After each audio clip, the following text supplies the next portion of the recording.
Okay. இது எத்தனை open பண்ணியிருக்கீங்க? தம் போட்டு எத்தனை ஓப்பன் பண்ணியிருக்கீங்க? தம் போட்டு 4 ரெடியாக இருக்குது. மொத்தம் எத்தனை பேர் வராமல் இருக்காங்க ப்ரோ? அன்லிமிட்டடாக போயிட்டு இருக்கு. ஆமாம். இது சாப்பாடு அதான் 7 to 7 போட்டிருக்காங்களா? ஆமாம் ஆமாம். இப்போ எத்தனை தம் பிரியாணி நம்ம ரெடி பண்ணியிருக்கோம்? ஆக்சுவலி இப்போ நிறையா இருக்கிற மாதிரி இருக்குது. ஆமாம், இப்போ வந்து நார்மலாக வந்து 600 கிலோ தம் போட்டிருக்கோம். இன்னும் வந்து ரெடி பண்ணிக்கிட்டே தான் இருக்கணும். அதெல்லாம் இந்த 2 சட்டிலாம் தம் போட்டுட்டு இன்னும் எவ்வளோ காலியாகதோ பண்ணிகிட்டே இருக்கு. நம்ம எத்தனை ரெடியாக வச்சிருக்கிறோம் நம்ம தம்? நம்ம வந்து 600 கிலோ, அதாவது ஒரு டபரால 60 கிலோ அரிசி 70 கிலோ சிக்கன் போட்டு நல்லா தரமாக பண்ணிட்டு இது கூட நம்ம என்னென்ன தரோம் ப்ரோ? தால்ச்சா ஆனியன். ஏன்னா க்ரௌட் அதிகமாக இருக்கிறதுனால நம்ம எல்லாமே கரெக்டான முறையில் பண்ணணுன்றதுனால இது இப்படி தான் பண்ண சொல்லியிருக்காங்க. அது கரெக்டாக. ஆமாம், தால்ச்சா ஃபுல்லாக தெண்டு ஆனியன். இப்போ நிறைய சிக்கன் பிரியாணி ஐட்டம் நிறைய செஞ்சுருக்கீங்க. ஆனால் காலையில் வந்து நிறைய இட்லி அண்ட் பொங்கல் எல்லாம் பண்ணியிருக்கீங்களா? என்னென்ன ஐட்டம் பண்ணீங்க? தட்டு இட்லி ஒரு 3500 தட்டு இட்லி. நார்மலான இட்லி வந்து ஒரு 4800 இட்லி போட்டோம். அது பத்தாம இன்னமும் இட்லி போயிட்டே தான் இருக்குது. அன்லிமிட்டடாக போயிட்டே இருக்கு. இதில் கணக்குன்னு பார்த்தாக்கா ஒரு 15000 இட்லி போயிட்டு இருக்கு. கார சட்னி, தேங்காய் சட்னி, சாம்பார், ஸ்வீட்டு எல்லாமே தரமாக அன்லிமிட்டடாக கொடுத்துட்டே. அது கூட பொங்கல் தேங்காய் சட்னி சாப்பிட்டேன், ரொம்ப சூப்பராக இருந்தது. கார சட்னி எல்லாமே அதான் நிறைய வெரைட்டிஸ் போட்டுருக்கீங்க. ஆனால் 7 to 7, அதனால் எனக்கு காலையில் 7 மணிக்கே ஸ்டார்ட் பண்ணியிருக்கீங்க இல்லையா? அப்போ அதை சொன்ன கணக்கோட தாண்டி போயிட்டு இருக்கு. Okay okay. நீங்கள் தலைவர் விஜய்க்கு பர்த்டே விஷயம் சொல்லவே இல்லை. இனிய பிறந்த நாள். சிக்கன் பிரியாணி ஒரு 6000 பேருக்கு நல்லா ஃபுல்லாக சூப்பராக தம் போட்டு வச்சுருக்கோம். இனிமேல் எடுத்துகிட்டு போய் நம்ம டெலிவரி பண்ண போகிறோம். வாங்க வீடியோ.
2022 தளபதியுடைய 52வது பிறந்தநாள் விழாவை வந்துட்டு வெகு விமர்சையாக கொண்டாடினாங்க விருதாச்சலம் டிவிகே பார்ட்டி.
பிறந்தநாளாக இருக்கு.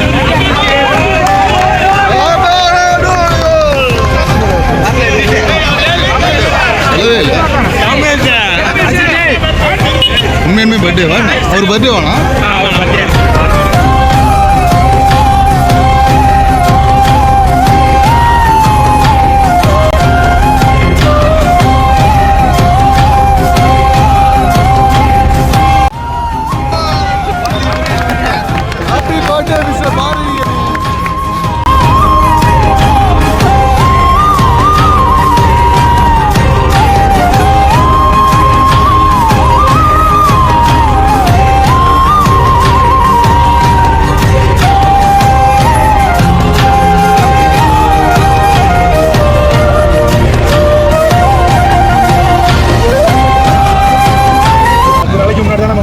இந்த மாதிரி வந்து செய்யணும் அப்படின்னு சொல்லிட்டு 10 நாளில் இவ்வளோ சிறப்பாக ஒரு நிகழ்ச்சியை பண்ண முடியும் அப்படின்னா அது நம்மளால் மட்டும்தான் முடியும். இந்த நிகழ்ச்சி சிறப்பாக நடந்ததுக்கு நம்ம எல்லாரோட உழைப்பு ஒத்துழைப்பு காரணம். பணம் காசு மட்டும் முக்கியம் இல்லை, இதுக்காக நிறைய பேர் உழைச்சிருக்காங்க. பணம் காசு கொடுத்தவங்களுக்கும் சரி, அதுக்காக உடல் உழைப்பு செஞ்சவங்களுக்கும் சரி, எல்லாத்துக்கும் மிகப்பெரிய நன்றி. இதே மாதிரி தளபதியோட அடுத்த படம் இன்னும் பெருசாக கொண்டாடுவோம். இதுக்காக பங்களித்தவர்களுக்கும் இதுக்காக உழைத்தவர்களுக்கும் குறிப்பாக நமக்கு ஒத்துழைப்பு கொடுத்த காவல்துறைக்கும் ஒத்துழைப்பு கொடுத்த பொதுமக்களுக்கும் அனைவருக்குமே நன்றி.